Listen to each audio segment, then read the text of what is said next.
বন্ধুরা সকলকে স্বাগত একটা নতুন ব্লগ ভিডিওতে।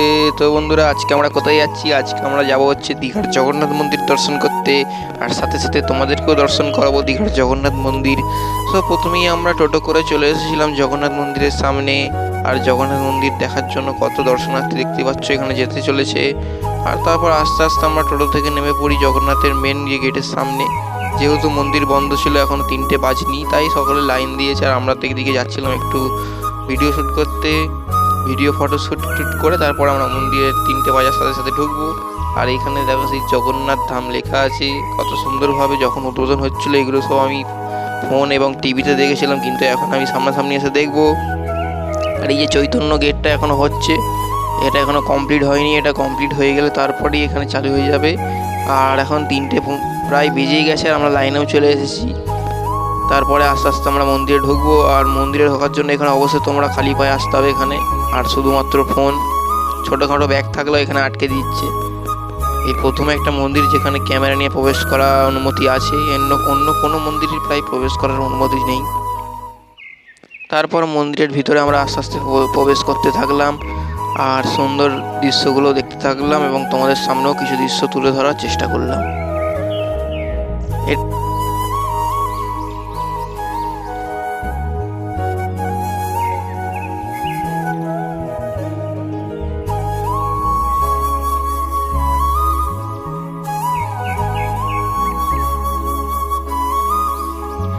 আর সেকেন্ড মন্দিরের গেটের ভিতরেই আছে শ্রীকৃষ্ণের একটা স্বয়ংভাবে শুয়ে আছে সেরকম একটা মূর্তি।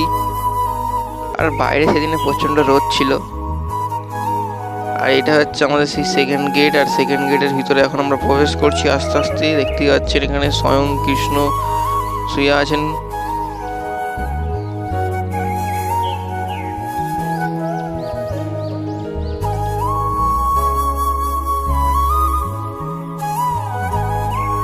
তো বন্ধুরা তারপরে আমরা আস্তে আস্তে বেরিয়ে পড়েছিলাম তৃতীয় গেটে যাওয়ার উদ্দেশ্যে, যেখানেই মেন জগন্নাথ প্রভু আছেন সেইখানে যাওয়ার উদ্দেশ্যে। আর এই হচ্ছে সেই মন্দিরটা, চারপাশটায় একদম সুন্দর ঠান্ডা ঠান্ডা হাওয়া বইছিল রোদের মধ্যে। এত যে রোদের তেজ আছে কিছুই তো মনে হয়নি। এই দেখো এখানে কত সুন্দর হাওয়া চলছে, তার প্রমাণ পাওয়া যাচ্ছে, গাছের পাতাগুলো নড়ছিল। তারপর আস্তে আস্তে আমরা তৃতীয় গেটে ঢোকার জন্য চলে এলাম। আর যেহেতু এখন রথযাত্রার আগে পর্যন্ত মন্দির বন্ধ থাকবে, তাই প্রভু জগন্নাথ দেবের দর্শন করা হয়নি, বাইরে থেকেই শুধু দেখে চলে আসতে হয়েছিল। কারণ ভিতরে তো গেট বন্ধ থাকলে আর কী করে দর্শন করবো বলো, সেই রথের দিন খুলবে।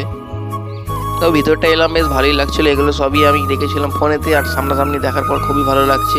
এত তাড়াতাড়ি আমি আসতে পারবো ভাবতেও পারিনি।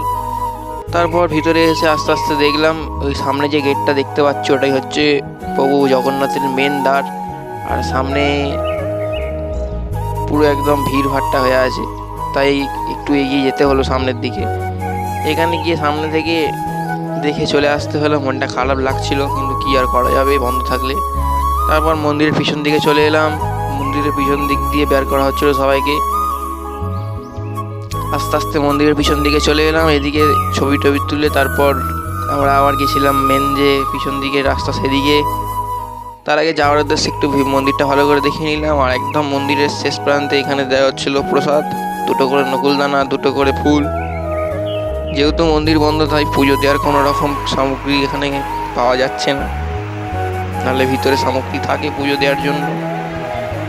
তারপর আস্তে আস্তে আমরা এগিয়ে গেলাম প্রসাদ নেওয়ার উদ্দেশ্যে। এখানে 2জন পুরোহিত মশাই প্রসাদ দিচ্ছেন, আর আমরা প্রসাদগুলো গ্রহণ করছি। তারপর প্রসাদ নিয়ে আস্তে আস্তে আমরা এগিয়ে যাই বাইরের দিকে। বেরিয়ে গেলাম, বেশ ভালোই লাগলো। এই দেখো এই প্রসাদ দেওয়া হয়েছিল 2টো করে নকুলদানার ফুল। আর প্রসাদ নিয়ে আমরা বাইরের দিকে বেরিয়ে যাই। বাইরের দিকে বেরিয়ে গিয়ে দেখতে পেলাম এখানে একটা সিংহ ছিল, সিংহদ্বার। আর বাইরের দিকে বেরিয়ে এখানে দেখতে পেলাম প্রভু জগন্নাথ বলরাম সুভদ্রা দেবের রথ, 3টে রথ একদম রেডি রথের জন্য। আর রথ দর্শন করে তারপর চলে এলাম একদম বাইরে এসে এখানে আমাদের জুতোগুলো তো প্রায় হয়ে গেছিলো চচ্চড়ে একদম সব। এখানে বাইরে খুলে তারপর ভিতরে যেতে হবে। আর অনেকের জুতো চড়িও হয়ে যাচ্ছিলো, ভাগ্যিস জুতোটা ছিল, নাহলে খালি পায়ে ঘরে আসতে হতো। তারপর আস্তে আস্তে আমরা বেরিয়ে পড়ি বাস ধরার উদ্দেশ্যে। আর এখান থেকে বাস ধরে সোজা চলে আসি একদম নিউ দীঘার উদ্দেশ্যে। আর যদি ভিডিওটা ভালো লেগে থাকে অবশ্যই লাইক কমেন্ট শেয়ার করে দাও এখনই। আবার দীঘার সুন্দর মেরিন ড্রাইভ রাস্তা সব কিছু উপভোগ করতে করতে আমরা চলে এলাম একদম নিউ দীঘার উদ্দেশ্যে।